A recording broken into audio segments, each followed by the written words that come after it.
다음은 경제 관련 기사로 좀 넘어가 보겠습니다. 몇 가지 전 이른바 경제 활동, 일상 경제 활동이라고 할 수 있습니다. 그런 내용입니다. 첫 번째 기사입니다. 나라도 벌어야지 60대 이상 여성분들 사장님 늘어났다. 그러니까 경제 활동에 뛰어든다는 거죠. 60대 이상 여성분들이 경제 활동을 많이 안 하실 나이라고 일단 그렇게 보이는데 늘어난 동네 가게 3만 곳 가운데 70%가 60대 이상 여성이랍니다. 여성 사장님이 늘어났다는 거예요. 퇴직한 남편 대신 창업에 뛰어들었다. 이런 배경이 있군요. 60대 남성분들은 퇴직하시고 60대 여성분들은 창업에 뛰어든다. 뭐 이런 분위기를 전하고 있습니다. 다음도 아마도 여성분들과 관련이 돼 있는 주제일 겁니다. 보겠습니다. 가사 도우미에도 퇴직금 줘라. 정부 법으로 보호한다. 이런 방안을 정부가 지금 추진하고 있습니다. 관련 법안도 지금 발의가 된 상태라고 합니다. 사회 서비스 혁신 방안인데요. 가사 도우미를 근로자 지위를 준다는 겁니다. 그런데 조건이 좀 있어요. 도우미와 고객 연결만 해주고 수수료만 받는 직업소개소.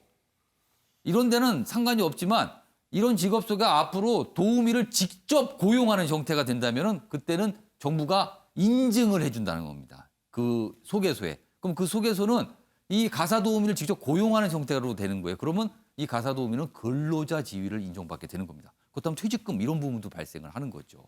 그런데 아무래도 이렇게 되면 비용 부담이 늘어나는 거 아니냐. 그리고 이게 또 대형 플랫폼 업체들이 또 여길 다 대부분 또 이 시장을 차지하는 거 아닌가 뭐 이런 지적도 좀 있습니다. 그렇다면 기존에 고객과 직접 계약을 하는 1대1 계약 같은 경우는 근로자 지위가 안 된다는 또 얘기가 됩니다.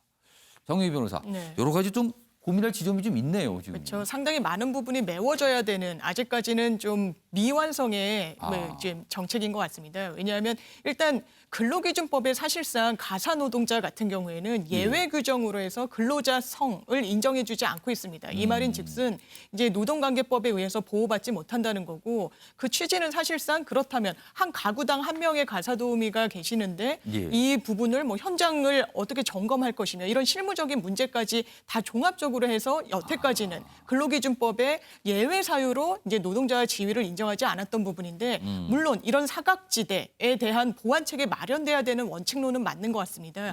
하지만 지금 이제 직접 고용을 해서 이 정부의 인증을 받은 업체에 소속된 가사도우미 같은 경우에는 4대 보험의 어떤 혜택 그리고 퇴직 지급 등의 여러 가지 이제 보완책이 마련되겠다는 건데 그렇다면 정부 인증업체와 계약하지 않은 다른 가사도우미 같은 경우에는 더더욱 사각지대에 놓여질. 근데 가사도우미랑 일은 똑같이 하는 거잖아요. 그렇습니다. 그래서 이 상당히 양분화되고 누구는 그런 어떤 혜택을 입지만 그렇지 못한 부분. 그리고 또 하나 이 여기서 이제 점검해야 될 부분은 아마 직접 고용의 형태가 이 인증업체가 된다고는 하지만 그 늘어나는 비용 부담은 전적으로 이제 소비자한테 전가될 가능성이 상당히 많아서 고객들이 좀 부담을 할 수도 있겠네요. 네, 사실상 그렇게 되면 이게 시장이 활성화될 수 있을 것이냐, 얼마나 또 이용이 또 늘어날 것이냐 이런 문제가 있고 아까 말씀하신 것처럼 여기에 이 시장에 관여할 수 있는 대형 플랫폼 체계를 운영할 수 있는 일부 업체들이 이 시장을 독식하는 거 아니냐 이런 우려까지 나오는 영세 업체들은 또 상황입니다. 어려워질 수도 있다는 거죠. 예, 그렇습니다.